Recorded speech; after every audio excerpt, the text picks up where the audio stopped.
आप प्रियंका गांधी से मिले, कैसा अनुभव रहा? जैसा आपने सोचा था वही या कुछ डिफरेंट देखने को मिला? ये मेरे लिए पहली मुलाकात थी, लेकिन ये पहली मुलाकात नहीं थी।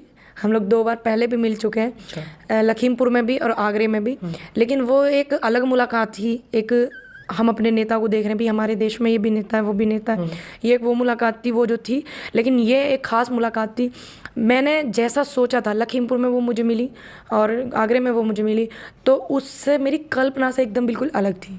मैंने सोचा भी देश की इतनी बड़ी नेता है और इतना बड़ी पार्टी को वो चलाती हैं, इतनी बड़ी पार्टी में लोगों को इतना वो करती हैं, सम्मान देती हैं, तो मैंने कहा कुछ अलग सा होगा। लेकिन जो मैं सोच रही थी अलग सा होगा, मैं वहाँ पे मतलब अलग थी। लेकिन बिल्कुल अलग क्या था, उनका सहज होना, नॉर्मल बात करना और एक शांति से बिल्कुल फिक्र ना करते हुए बातचीत करना, भगदड़ में नहीं।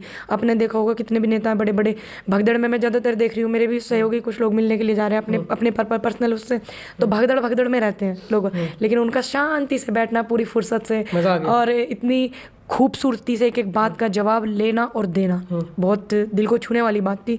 और धाड़ती वो हैं, मजबूत हैं। और मुझे तो ऐसी बेटी को देख करके सीख मिलती है और मुझे और ज़्यादा उत्साह जो हुआ एक बेटी को देख करके हुआ, और मैं और ज़्यादा खुश इसलिए हूँ कि मैं अपनी जैसी पर्सनैलिटी को देख रही हूँ। ठीक है, ये एक अलग बात है। मैं उनसे ना पढ़ाई में इतनी वो हूँ, ये सभी को पता है, इतना वो नहीं, बहुत पढ़े लिखे लोग हैं वो तो, लेकिन जो एक जज्बा, जो एक जुनून, जो एक हौसला, मैं उसमें उनके अंदर खुद को देखती हूँ और अपने आप को देखती हूँ उनके अंदर, तो मुझे बड़ा अच्छा लगा कि भाई हाँ, मेरे जैसी कोई पर्सनैलिटी है इस मामले में।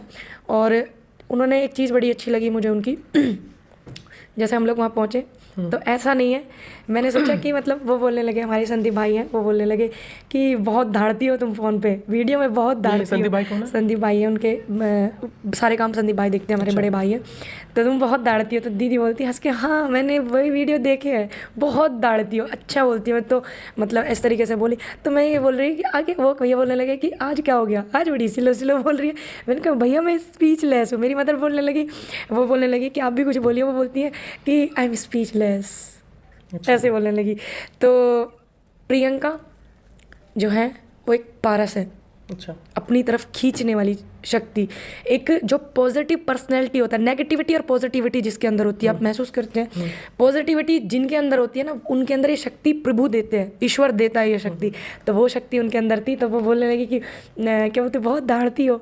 तो मैंने कहा रुक जाइए पहले मैं देख लूँ अच्छे से आपको। मतलब प्रियंका ने बोला कि मैं आपकी वीडियो देखती हूँ। हाँ, कि मतलब मैंने आपकी वीडियो देखी, आप तो बहुत दाड़ती हो और मैं तो बहुत पहले से चाहती थी कि आप कांग्रेस में आए।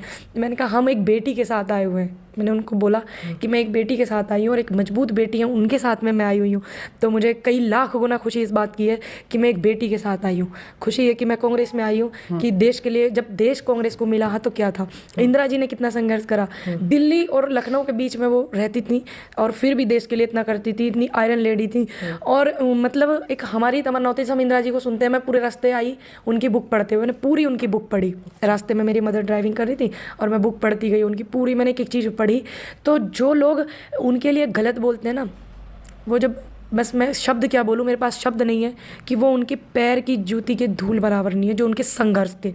ठीक, जो लोग उनको गलत साबित करते हैं कि वो ऐसे थे, वो ऐसी थी, वे ऐसी थी, तो उनकी जूती के धूल बराबर भी नहीं है, उनका संघर्ष भी उनकी धूल के बराबर नहीं है।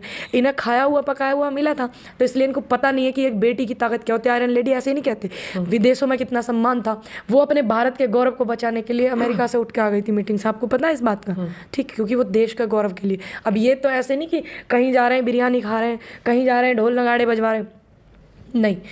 उस जमाने की राजनीति पहले के पत्रकार भी अलग होते थे, इंटरव्यू भी अलग होते थे। तो वो चीज़ हम उनके अंदर देख रहे हैं। हमारी मतलब बुक को पढ़ते पढ़ते लग रहा था कि ये भगवान, हम क्यों नहीं थे उस जमाने में, हम भी मिलते उनसे, कैसी पर्सनैलिटी सी। क्या था ऐसा तो उसमें मतलब खास? बहुत बुक में ये सारी चीज़ें थी। और जैसे हमारे बड़े भी पढ़ाते हैं, कभी कभी ऐसा होता है कोई लोग बोलते थे बुक तो गलत लिख दी होगी, लेकिन नहीं, जो हमारे बुजुर्ग हमें बता देते, जो हम कल्पना भी नहीं कर सकते। मेरे बाबा जी की अभी मृत्यु हुई थोड़े दिन पहले, ऐसे नहीं है कि बहुत ज़माने पहले मर गए, और अभी थोड़े दिन पहले 7-8 साल हुए। तो मुझे बड़ा इंटरेस्ट होता है कि मैं इतिहास को जानूँ, पहले से ही, बचपन से ही मैं इतिहास को जानूँ, मैं उन हम आंदोलनकारियों को जाने, सबको हो जिन्होंने देश में योगदान दिया हो, ठीक है, हम उनको भी जाने जिन्होंने देश की बर्बादी में योगदान किया है, उनको भी जानना हमें चाहिए ताकि हम भूलें ना, आने वाले समय में अपनी आने वाले युवाओं को भी हम सचेत कर सकें। तो वो प्रियंका मतलब मेरी जो कमी थी, मुझे लग रहा था कि मुझे इंदिरा गांधी जी के ज़माने में मैं क्यों नहीं थी, मुझे भी उनसे मिलना था, मुझे भी उनको देखना था। तो वो मेरी कमी जो है पूरी हो गई प्रियंका जी को देख कर के। और जब एक बेटी को एक बेटी सपोर्ट करती है तो एक अलग ही बात हो गए। आपको भी पता है, देश का कोई भी आप लड़ाई लगा लीजिए, कोई भी संघर्ष लगा लीजिए, बेटियों ने बड़ा योगदान लिया है, चाहे वो झांसी की रानी हैं, चाहे वो पद्मावती हैं, चाहे वो अहिल्याबाई हैं, चाहे वो इंदिरा गांधी जी हैं, ठीक। और अभी उसी रुख में प्रियंका गांधी जी हैं। तो मुझे बड़ा अच्छा लग रहा उनका सहज बात करना। और मैं बोल रही थी उनके भैया मैं पारस को देख रही हूँ इसलिए बहुत धीरे बोल रही हूँ, तो वो इतनी खूबसूरती से शर्मा रही थी, मतलब हम उनसे शर्मा रहे थे, वो हमसे शर्मा रही थी। माहौल अलग था, देखने लायक था कि मतलब अभी भी मैं उस चीज़ को फील कर रही हूँ कि हाँ। उत्तर प्रदेश की राजनीति पर कुछ बात हुई? हाँ, कि हम बेटियों को बहुत ज़्यादा आगे बढ़ाएंगे और हम चाहते हैं कि हर समाज की बेटी आगे बढ़े, हर समाज की प्रतिभा जो है आगे बढ़े, सम्मानित हो। ये गौरव की बात है कि हमारे देश में ऐसी ऐसी प्रतिभाएं हैं, उन्होंने बोला है, गौरव की बात है। ये लोग बांट देते हैं धर्मवाद में, जातवाद में, लेकिन ये अच्छी बात है कि वो सर्व समाज की बात करती हैं, सर्व धर्म की बात करती हैं। 2022 में कांग्रेस सिर्फ महिलाओं को क्यों टारगेट करके चल रही है? देखो अभी आप देख रहे हो महिलाओं के ऊपर कितना अत्याचार हो रहा, लड़कियों के बलात्कार हो जाते हैं, आवाज़ नहीं उठती है, ठीक। महिलाओं के साथ कितना दुर्व्यवहार हो रहा, नेता जो होती हैं जिनकी साड़ी खींची गई, तो वो कुछ बीच का जो पीरियड था उसमें क्या हुआ, राजनीति में इतनी महिलाएं नहीं आ रही आगे, आपने भी देख लिया। तो वो चाहती हैं जो इंदिरा चाहती थी, जो इंदिरा जी चाहती थी दादी जी, कि बेटियाँ मजबूत बने, महिलाओं में सशक्तिकरण हो, तो उसी विचारधारा को प्रियंका जी बढ़ा रही हैं। तो ये अच्छी बात है। मान लीजिए एक लड़का है, एक लड़ाई में लड़ने जा रहा है, एक आवाज़ उठाने जा रहा है, तो वो लड़ भिड़ करके धक्का मुक्की करके लड़ लेगा। लेकिन जो एक बेटी है उसके साथ ये ताकत भी होगी तो वो और मजबूती से लड़ेगी। तो ये टारगेट नहीं, ये एक महिलाओं के लिए बड़ी बात है कि महिलाओं को इंदिरा जी की तरह वो लेकर के चल रही हैं और वो फिर से वही मुकाम करवाना चाहती हैं जो इंदिरा जी का मुकाम था, जो इंदिरा जी के ज़माने में मुकाम था, सरोजिनी नायडू जी का जो मुकाम था, वो चाहती हैं। और ये चाहते हैं कि महिला मनुस्मृति पढ़ कर ये संघी लोग महिलाओं को ये कुछ नहीं समझते, ये ऐसे चाहते हैं। ये दो बेटियों और महिलाओं के बीच की और बीजेपी वर्सेस बेटी के बीच की लड़ाई है। बीजेपी वर्सेस उन बेटियों के बीच की लड़ाई जिनके बलात्कार हो गया, आवाज नहीं उठी। बीजेपी वर्सेस उन बेटियों के बीच की लड़ाई है जिन्होंने अपने जवान बच्चे पैदा कर दिए और नौकरी के लिए इंतजार कर रही हैं, ये उनकी बीच की लड़ाई है। तो ये विचारधारा की लड़ाई है, सोच की लड़ाई है, ये इन संघियों के बीच की लड़ाई नहीं है। अच्छा, पूनम पंडित ने कांग्रेस में तो शामिल हो गई, लेकिन कोई जिम्मेदारी दी प्रियंका गांधी ने आपको? मेरा एक मानना है, देखिए मैं काम करने पे विश्वास रखती हूँ। हालांकि मुझे एक जिम्मेदारी मिल रही थी, लेकिन मैं अभी थोड़ा सा मैं जुड़ी हूँ और अजय कुमार जी जो है वो हमें जिम्मेदारी दे रहे थे। मैंने कहा भैया रुक जाइए।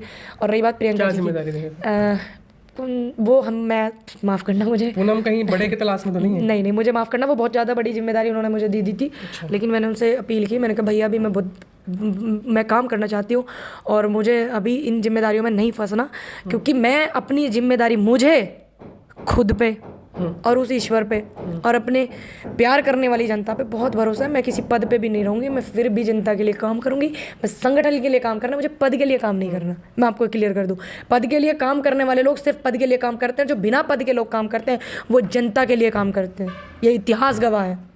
जाते जाते लास्ट में प्रियंका गांधी के लिए क्या बोलेंगे?